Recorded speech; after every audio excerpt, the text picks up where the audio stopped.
saludar a otra amiga de la casa, a otra amiga de Sin Censura, quien también tiene mucho que aportar en diferentes temas. Por ejemplo, las cuentas pendientes de la UNAM, hasta en la UNAM hay cuentas pendientes, irregularidades por algunos milloncitos de pesos, es lo que publican, entre otras cosas, en la revista Contralínea. Ya llegó Nancy Flores, a quien le agradezco mucho que hable con nosotros sin censura. Nancy, ¿cómo te va? Un abrazo. Hola Vicente, muy bien, muchas gracias por la invitación. ¿Cómo están ustedes? Pues aquí, tratando de desmenuzar algunas de las noticias que consideramos más importantes para la audiencia de Sin Censura. Oye, Nancy, entre otras cosas, cuéntanos de esto que publican estas cuentas pendientes de la UNAM. Pues fíjate, Vicente, que son observaciones que ha hecho la Auditoría Superior de la Federación en las cuentas públicas de 2017, 2018 y 2019, y que la UNAM no ha podido confirmar que este ejercicio de gasto público, hay que recordar que el dinero que ejerce la Universidad Nacional Autónoma de México es dinero público, se hizo apegado a la ley, sobre todo porque todos los casos que se revisaron y que la UNAM no ha podido comprobar tienen que ver con pagos indebidos, pagos en exceso que se le hicieron a diferentes empresas en diferentes proyectos. Los que concentran la mayor parte del recurso que no se ha podido comprobar, que son alrededor de 4 millones, un poco de más de 4 millones de pesos, en total 4.298.000 pesos, son dos escuelas. Durante la construcción de estas escuelas se dan estos pagos indebidos en las obras de construcción. Entonces, lo que encuentra la Auditoría Superior de la Federación es que se paga en exceso en las edificaciones de las escuelas nacionales de estudios superiores de Mérida en Yucatán y de Juriquilla en Querétaro. Y digamos que del monto total que está observado y que la UNAM no ha podido comprobar, concentra un poco más del 50% estos dos casos. A mí me llama mucho la atención que una de las observaciones tenga que ver con una consultoría para que la UNAM tuviera las herramientas para justificar legalmente que todos los contratos se hicieran directamente, es decir, sin licitar. Este tipo de opacidad lo único que genera es que se hagan negocios por debajo de la mesa. Y nosotros sabemos que en el caso de las universidades públicas o de las universidades en general, como que se les da un voto de confianza y la ciudadanía no está pues atenta a cómo se ejerce este recurso público en el caso de las universidades públicas, en este caso en la UNAM, porque este voto de confianza lo que nos hace pensar es que las autoridades universitarias son honestas.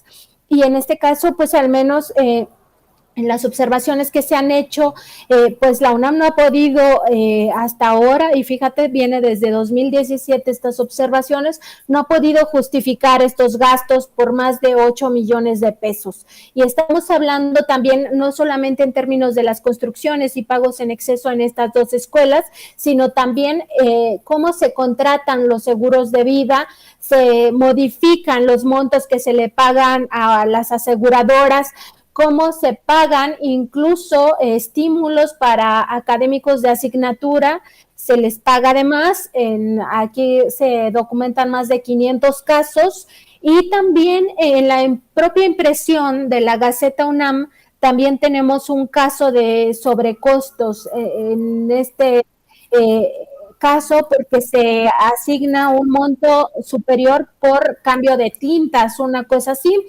Entonces, básicamente, digamos que este reportaje lo que busca es visibilizar que incluso en las universidades públicas se da este gasto excesivo, en algunos casos pues hasta ilegal, ¿no? Porque si la UNAM no logra comprobar que este gasto es legal, pues tendrá algunas consecuencias de carácter legal, penal incluso.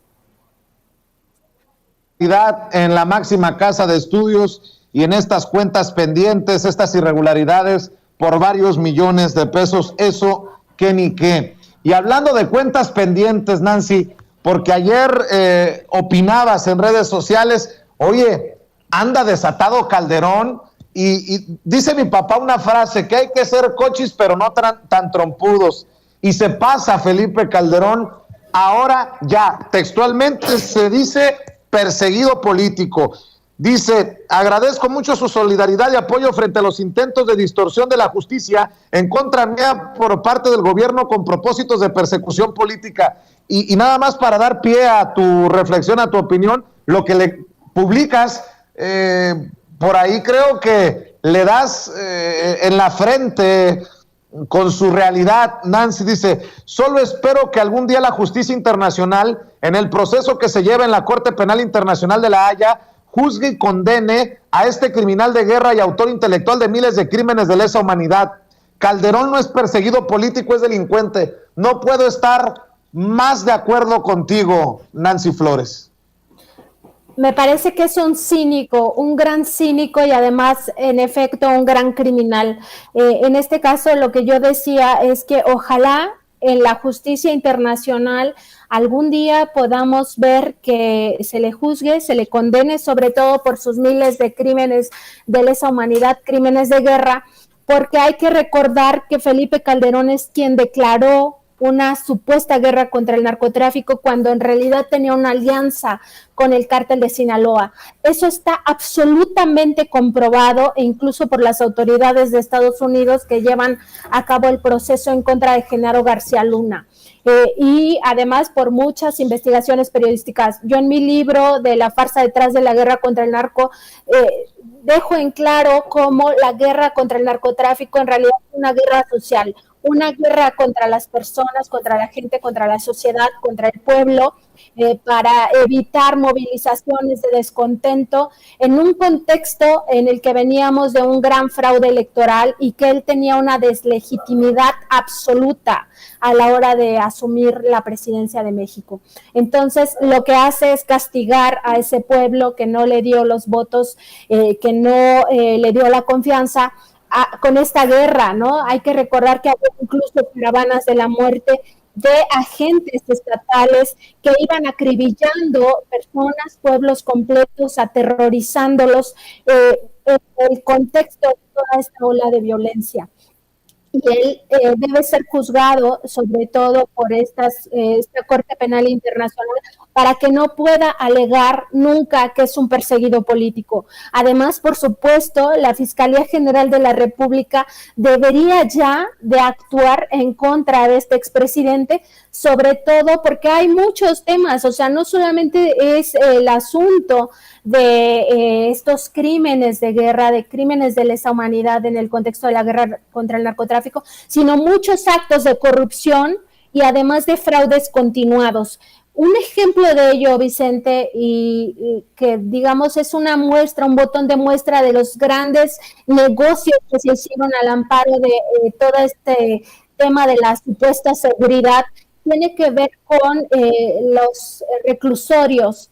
Esta parte que Contralínea documentó a partir de la carpeta de investigación que lleva la Fiscalía General de la República, donde no solamente se buscaría imputar a Felipe Calderón, sino también a Ernesto Cordero, a Genaro García Luna, a Salvador Vega Casillas, e incluso a Sales Heredia, que él ya es un exfuncionario de Peña Nieto, por haber cometido estos ilícitos de fraude genérico, administración fraudulenta, ejercicio ilícito de servicio público y daño patrimonial relacionado con los 8 contratos de los reclusorios que se privatizaron.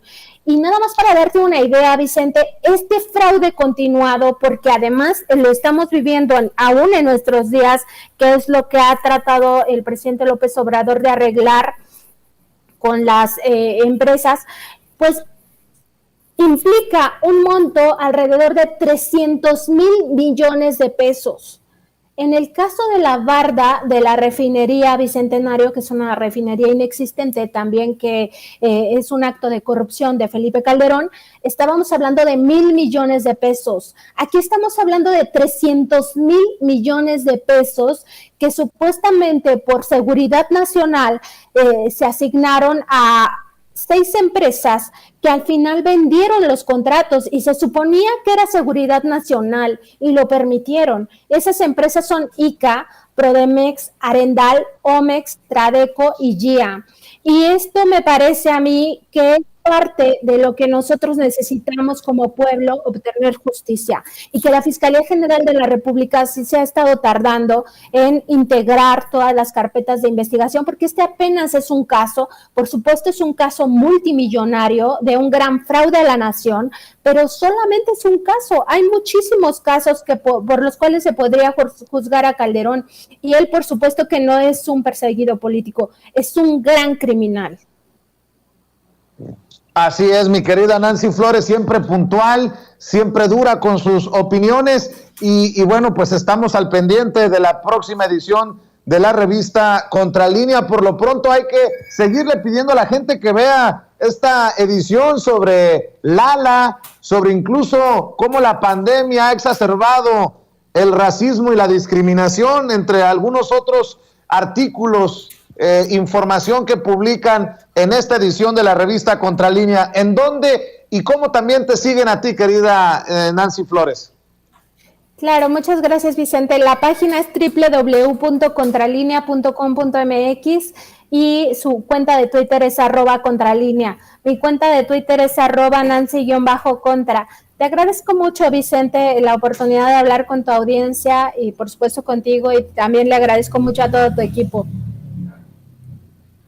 Claro que sí, Nancy, un abrazo, saludos a todos en la redacción y sobre todo al maestro Miguel Vadillo, director de la revista. Cuídate. Muchas gracias, hasta luego. Es Nancy Flores hablando con nosotros sin censura. Déjeme ir a la pausa.